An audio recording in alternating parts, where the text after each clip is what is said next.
The Ministry of Health and Wellness has denied approvals for the Carnival to operate this Christmas, citing COVID-19 safety concerns. The decision announced today during the Office of the Prime Minister's weekly press briefing. Keishla Adderley leads us off tonight with the events that led up to the decision and Carnival managers appearing prepared for the challenge.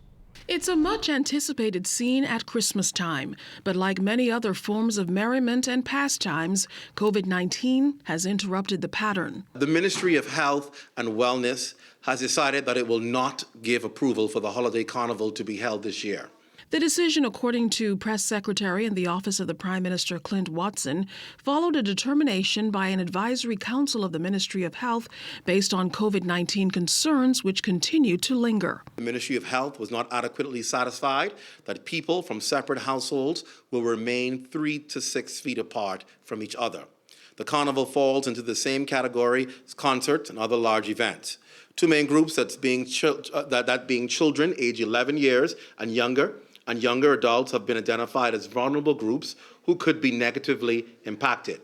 Specifically, children age 11 years and younger do not have access to any vaccines against COVID-19 in the Bahamas, which leaves them susceptible to contracting the virus and spreading it.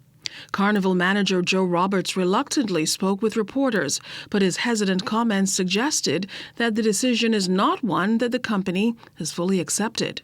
No, we're going to talk to other people in the political platform, but no comment on anything. I can't say nothing. But you said a couple $100,000.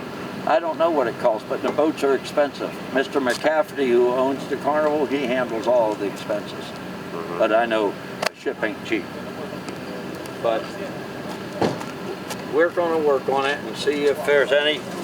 We invited them to come out and look at it and see how they like how safe it is.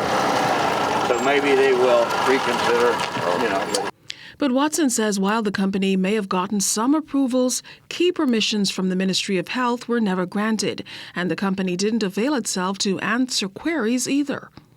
Calls went unanswered, emails went without responses. That makes a major difference, particularly in light of what we saw coming on stream with the new strain. That could make a difference and change. No government is going to hold itself binding to any agreements if you don't make, particularly when it comes to the health of the Bahamian people. In a strong response to a suggestion that permission was granted by the Prime Minister, Watson said this. The Prime Minister does not approve carnivals coming into a country. Absolute nonsense. There's no word on when the carnival will be required to dismantle tons of equipment, but despite the apparent queries of carnival managers about the future of the event, the Office of the Prime Minister says the decision stands. Keishla Adderley, ZNS Network News. Time is here, and this Yuletide season, let the ZNS Sales Department take care of you. Packages for television, radio, the community page, and all of our social media platforms. Call 502-3902. WhatsApp or call 376-3826. Email us saleshq@znsbahamas.com. Whatever your Christmas budget, we've got the package for you.